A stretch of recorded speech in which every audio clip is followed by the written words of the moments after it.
Hi guys, my name is Amy Elizabeth. Welcome back to another episode of AmyCakes. This week on AmyCakes, it is pastry week in the Bake Off tent, and so that means I am making some pastry desserts for you. So what I have planned for this week is some really tiny little pastry bite type desserts. I'm going to be making a shortcrust pastry. I'm going to be filling them with two different toppings, raspberries and almonds with some lemon drizzle and chocolate and raspberries. This is actually my own recipe.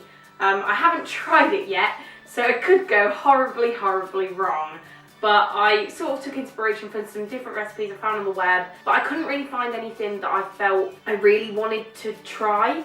Everything was either too complicated or wasn't the right flavours that I wanted, so I decided to make up my own. It's quite a simple recipe and shouldn't be too difficult, so I'm going to show you all what you need to bake it, and we're going to get started. Lola, get down. Down. This is Lola. Say hi, Lola. No, okay. Okay, so the ingredients you're going to need for this bake, for the pastry, we've got 225 grams of plain flour, 100 grams of unsalted butter, 1 egg and a pinch of salt. For the filling, you're going to want 100 grams of cooking chocolate in any flavour, a jar of jam in any flavour, and 60 millilitres of double cream. For the topping, you're going to need 50 grams of icing sugar, a handful of flaked almonds, a pot of raspberries, 1 lemon, potentially some lemon extract depending on how strong you like it. And then equipment wise, you're going to need a saucepan, a large mixing bowl, a heat-proof mixing bowl, a pastry tray, a pastry pusher, a tablespoon, a sieve and a juicer. So to start with, we're going to be making the shortcrust pastry. Now shortcrust pastry is probably one of the easiest pastries to make. She says, having never made it before, so let's give this a go. So you want 225 grams of plain flour, and you just want to sift that into your bowl, along with the pinch of salt. And then you just want to take your butter, which you chopped into smallish pieces, and just put that all in the bowl, like so. And then this is sort of similar to how I did my shortbread recipe in my video from 2 weeks ago, my caramel shortbread video. So what you're going to do is you're just going to get your hands in there and you're going to rub it all together until it becomes a breadcrumb mixture.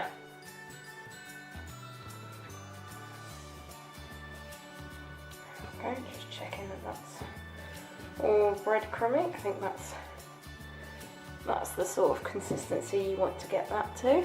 Then what you want to do is you want to get 2 to 3 tablespoons of water, and I'm only going to add one at a time, and then you just want to bring the mixture together, kneading it until it forms a solid ball of pastry.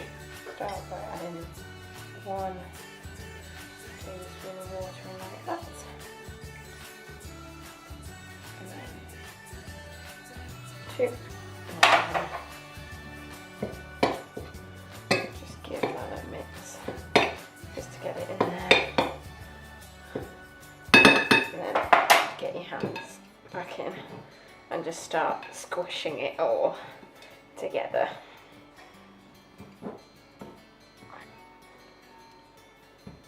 I think I might add just half a tablespoon more.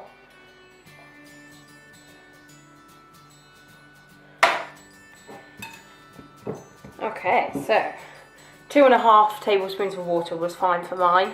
You might need a bit more, a bit less, but just do it gradually and you should get the right consistency. But that, I'd say, is a pretty nice pastry. So now what I'm going to do is I'm going to wrap my pastry in cling film, and I'm just going to leave it to set in the fridge for about 30 minutes, just to sort of harden it up and make it rollable and pliable. And then we're going to get it out and we're going to roll it into our little pastry cups. Okay, so my pastry has been chilling in the fridge for half an hour. So I'm just going to unwrap it from the cling film. And then what I've got here is just a pastry mat, which I got from Aldi or Lidl. It was one of the two, but it's not essential that you have one of these, you just need a nice clean surface to roll your pastry out on. So I'm just going to stick it in the middle. Now my tray is this size, so I'm going to be rolling out my pastry to sort of match the length of my tray so that I've got enough to cut these circles. So I'm going to take my rolling pin and I'm just going to roll it out If you don't have a pastry mat, best thing to do is just lightly flour a work surface. Okay, now I need to be able to cut them out and put them in here. So what I'm going to do is I'm just going to lightly spritz my tray with oil so that they don't stick. The technique that I have used to do that little one is I've just cut off a section of my pastry, and I'm just going to cut this into like a square so that I can use all this excess first. And then I'm just laying it on top of my pastry hole where I think it will fit, taking my pastry pusher and just pushing it down into the hole. I've done the pastry probably about 1/2 centimetre thick.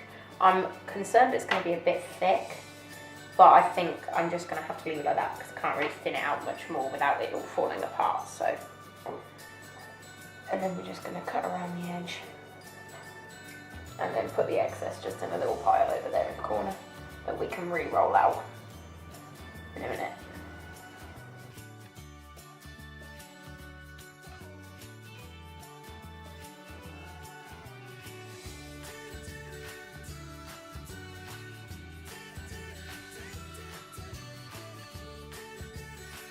Okay, so that might have looked quick to you guys, but that took me about 1/2 an hour, maybe longer. But they are all in, they are all roughly even shaped. Some of them are slightly neater than others because some of them I had to make up holes with like the scraps and stuff, but they are all firmly together and in the holes. So now what you want to do is you want to take your egg that we haven't used yet, and you're just going to beat that in a mug and then just brush each of the pastries with a little bit of egg just to give it a bit of colour.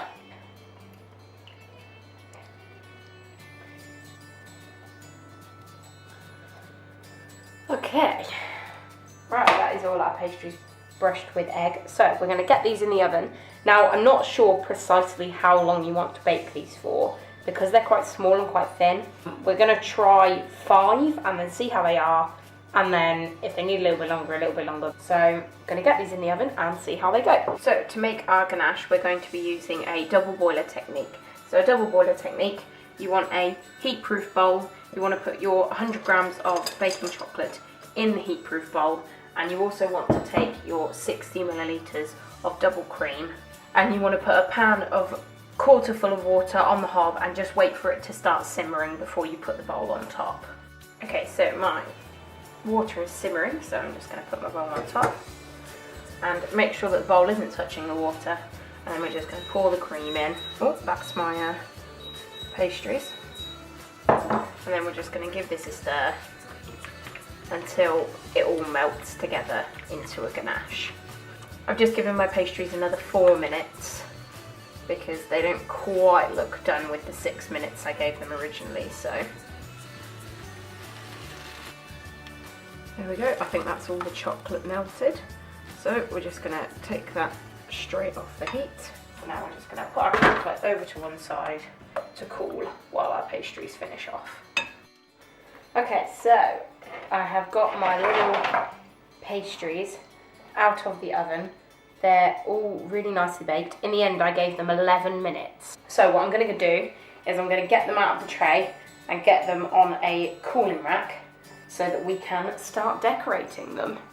So as you can see there, I've got all my lovely little pastries. I've done 12 and 12 because I'm going to be topping these half with chocolate and these half with jam. So I'm going to take the chocolate ganache that we made on the hob a few minutes ago, and it's still quite warm, so it should be fairly easily manipulatable. That's not a word. Pliable is the word I was looking for. And I'm just going to take a couple of teaspoons, and I'm going to just take a teaspoon of the mixture and put it into each of these little pastry pots. Oh, they look so cute and adorable. Beautiful. Just going to put that over to one side. So as you can see, I've got my little chocolate ones there. Just going to spin it around so I can get better access to this side. And then you want to take your jam. Oh, nice pop there. I've chosen raspberry because I think raspberry and almond is quite a nice combination. Okay, so you just want to take a couple of teaspoons and just put a teaspoon, half a teaspoon or so into each little cup. And there we go. So we have half filled with chocolate and half filled with raspberry jam. So what I'm going to do now is I'm just going to float them around that way. And this is where all your little almond flakes and raspberries come in. So on each of the chocolate ones, I'm just going to place a raspberry smack bang in the middle. Just push it down nice and gently into the centre. So that's the chocolate ones with all the raspberries in. So now I'm just going to take some almond flakes and I'm just going to sprinkle a couple of those on top of each one of the raspberry. So that's all the almond flakes on top of the raspberry ones. And then the last thing, to make some lemon drizzle to go over the top of the raspberry ones. So for that, I've got a lemon and I'm just going to cut my lemon in half. Okay. And then we're just going to juice half of the lemon. So I'm just going to take the 50 grams of icing sugar that I had from earlier and pour the lemon juice into it. And then just give it a mix.